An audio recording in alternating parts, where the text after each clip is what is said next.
छुट्टियों पे चले गए हैं या जहन्नम में चले गए हैं, ये नहीं पता चल रहा है। हिंदू राष्ट्र बने या ना बने, लेकिन महिला सुरक्षा नहीं है, ये कंफर्म है। और महिलाओं को ये समझना पड़ेगा कि ये लोग जो है सबसे पहले सॉफ्ट टारगेट जो है महिला है। महिला जो है इनकी ऐश का अड्डा है। इस देश के अंदर बेटी बचाओ बेटी पढ़ाओ नहीं है। हो सके तो बेटी को बचा के दिखाओ और हो सके तो बेटी को पढ़ा के दिखाओ। हमारे संगठन वाले कहाँ पर कौन सी गुफा में जाके तपस्या करने लग जाते हैं, ये पता नहीं चलता इनको। अभी तक जो है ये लोग बाहर नहीं निकल रहे हैं कि अंकिता भंडारी के लिए इंसाफ मांगे। सुरक्षा की बात आप लोग कहते हैं, आज महिला की सुरक्षा के नाम पे आप लोग जो है सिर्फ और सिर्फ ढकोसला देते हैं। महिला सुरक्षा बिल्कुल ही नहीं है आपकी राज की। लगाना तो बहुत इजी है और लगातार ये चीज हो रहा है। जब भी कोई आवाज उठाते तो उनकी चरित्र के ऊपर वो लगा दो। और दूसरी बात ये है जो मेरठ के अंदर हुआ है, इस चीजों को आप किस नजर से देखना चाहिए। जिस यूपी के अंदर कहते हैं कि महिला जो है गहने लदे हुए महिला रात को स्कूटी लेके 12 बजे जा सकते हैं, यह अमित शाह का बयान था कि रात को 12 बजे स्कूटी लेके जा सकते हैं। वही यूपी के अंदर महिलाओं को मार दिया जाता है और एक महिला को उठा के लेके चले जाते हैं, लेकिन उसके बाद भी कोई एक्शन रिएक्शन कुछ पता नहीं चलता। और जब वहां पर विपक्षी पार्टी का कोई नेता वहां मिलने के लिए जाते तो उनको रास्ते में रोक दिया जाता है और रास्ते में रोकने के बाद उनसे मुलाकात नहीं करने देते उस परिवार से। एक दलित परिवार की बेटी है क्या? इसीलिए जिस देश के अंदर कहते हैं हिंदू राष्ट्र बनाएंगे, वो हिंदू राष्ट्र के अंदर जिन्होंने झंडा ले लेके घूम रहे थे ना, उनको ये पता होना चाहिए कि हिंदू राष्ट्र के अंदर दलितों का स्थान कहाँ है। पहले तो ये बात देख ले। और दूसरी बात ये है कि महिला सुरक्षा की जो दावा ठोकते हैं ये बीजेपी वाले, इनको पता होना चाहिए कि जो महिला सुरक्षा की बात आप लोग कहते हैं, आज महिला की सुरक्षा के नाम पे आप लोग जो है सिर्फ और सिर्फ ढकोसला देते हैं। महिला सुरक्षा बिल्कुल ही नहीं है आपकी राज के अंदर। महिला के सम्मान को जितना ज्यादा उछाल सकते हैं ना, ये बीजेपी वाले उछाल रहे हैं। यूपी के अंदर किसकी सरकार है? बीजेपी की सरकार है। और इन्हीं की नेता का बयान है कि इन्हें यही लोग कहते हैं कि रात को 12 बजे जा सकते हैं। और खुद योगी आदित्यनाथ जी कहते थे कि अगले चौराहे पे यमराज खड़े रहेंगे। अब तो पता नहीं चल रहा है कि यमराज छुट्टियों पे चले गए हैं या जहन्नम में चले गए हैं, ये नहीं पता चल रहा है कहाँ पर है। कि महिला लगातार जो है परेशान होते रहेंगे, महिलाओं के साथ बलात्कार होते रहेंगे, लेकिन ये नेता बिल्कुल ही मस्ती में मस्त है और इनको कुछ अता पता ही नहीं है। ऊपर से लड़की के ऊपर, चरित्र के ऊपर इस तरीके से बताया जाता है कि लोगों के अंदर जो है ना ऐसा भाव आ जाए कि महिला ही खराब है। आप देखिए दिल्ली के जंतर मंतर के अंदर अभी कुलदीप सिंघल के सपोर्ट में लोग आके खड़े हो गए, न्याय मांग रहे हैं उसके लिए। जो अदालत ने उनको पनिशमेंट दिया है, जिन्होंने उनको 8 साल की सजा दिया रखा है, उसके बाद भी कहते हैं कि नहीं, उनके सपोर्ट में यहाँ पर आके कहते हैं कि नहीं उनके लिए न्याय होना चाहिए। जब बलात्कारियों के साथ में जनता आके खड़े हो जाएंगे तो तुम्हारी बेटियां क्या सुरक्षित होंगे? हमारे देश की क्या बेटियां सुरक्षित होंगे? इसीलिए मैं कह रही हूँ इस देश के अंदर बेटी बचाओ बेटी पढ़ाओ नहीं है। हो सके तो बेटी को बचा के दिखाओ और हो सके तो बेटी को पढ़ा के दिखाओ। अगर पढ़ाएंगे तो उठा लिया जाएगा, अगर बेटी बाहर निकलेंगे तो बलात्कार कर दिया जाएगा। ये बीजेपी वालों का चेतावनी है। कौन अरेस्ट हो गए? गिरफ्तार हो गए तो क्या हो गया? गिरफ्तार हो गए तो बहुत बड़ा काम कर दिया क्या? यूपी के अंदर लगातार ऐसा क्यों हो रहा है?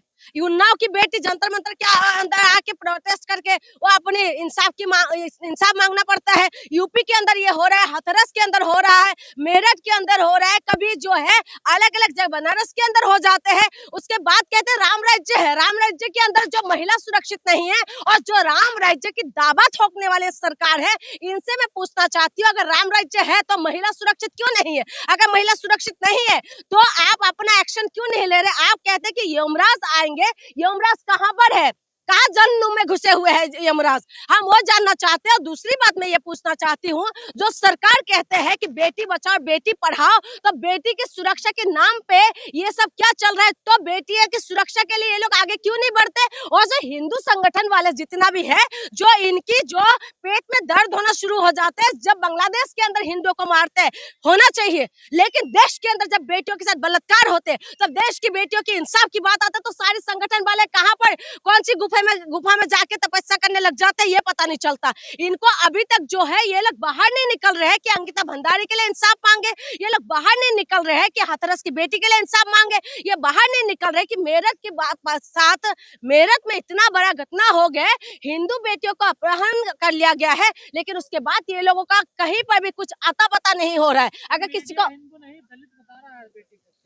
वही तो कह रही हूँ, जब हिंदू राष्ट्र की बात आएंगे तो मीडिया वाले बोलेंगे कि हिंदू राष्ट्र, हिंदू राष्ट्र, हिंदू राष्ट्र। और ये दलित भी कम नहीं है, ये लोग भी झंडा उठा उठा के घूमते हैं, हिंदू राष्ट्र चाहिए इन लोगों को।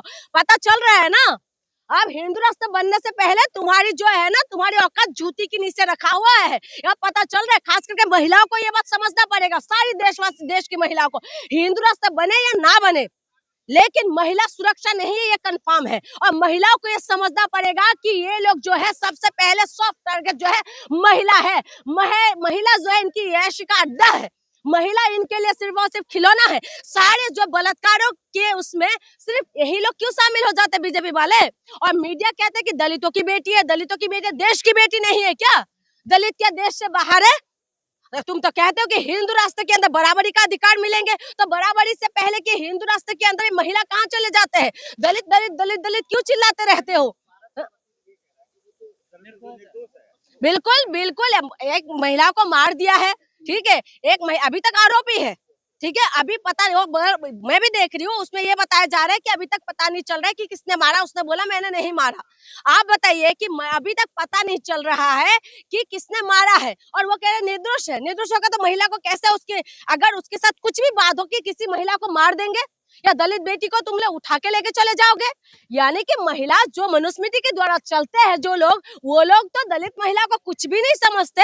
ये लोग तो यूं चुटकी भर में उनको लगता है कि ये ऐसी करने बिस्तर गर्म करने वाली महिला है, बस उसके सिवा महिला को कुछ नहीं समझते। कभी महिलाओं के साथ बलात्कार करके तुम लोग मरने के लिए मजबूर कर देते हो, फिर महिलाओं को तुम लोग वेश्या बनने के लिए मजबूर कर देते हो। कभी चले जाओ ना रेड लाइट एरिया में, पता चल जाएगा कि महिलाओं की हालत कितना खराब है, किस दुर्दशा में महिलाओं को तुम लोगों ने कर दिया है। और उसके बाद तुम कहते हो कि इस हिंदू राष्ट्र बनाएंगे, इस देश के अंदर जो है मान सम्मान की बात करते हो, यूपी की बात करते हैं कि यूपी के अंदर जो है राम राज्य आ गया है, वही यूपी के अंदर महिलाओं को रातों रात जला देते हैं, कोई बोलने वाले नहीं है। महिलाओं की प्राइवेट पार्ट में नमक डाल दिया जाता है, लेकिन कोई बोलने वाले नहीं है। आप बताइए कि क्या कुछ नहीं कर रहे महिलाओं के साथ? लगातार जो है ये सरकार दावा ठोकते हैं कि हम लोग जो है, हम बेटी बचाओ बेटी पढ़ाओ, महिला सशक्त कर रहे हैं। महिलाओं के नाम पे ये लोग जो है सिर्फ ढकोसला कर रहे हैं, महिलाओं के नाम पे सिर्फ और सिर्फ ये लोग जो है सिर्फ खेल रहे हैं।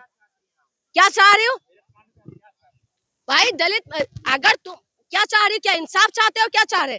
एक महिला को मार दिया है और उसके बाद आप कह रहे क्या चाह रहे हो? तुम लड़का, तुम क्या है तुम लोगों का दिमाग?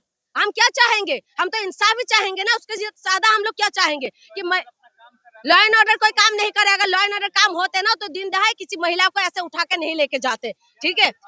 बिल्कुल फांसी होना चाहिए और इंसाफ मिलना चाहिए। महिला सुरक्षा की जो गारंटी है ना, गारंटी कामयाब करे। ये क्या कौन सी महिला सुरक्षा कर रहे हैं? ये लोग साफ साफ बताए कि महिला कहाँ सुरक्षित हो रहे हैं।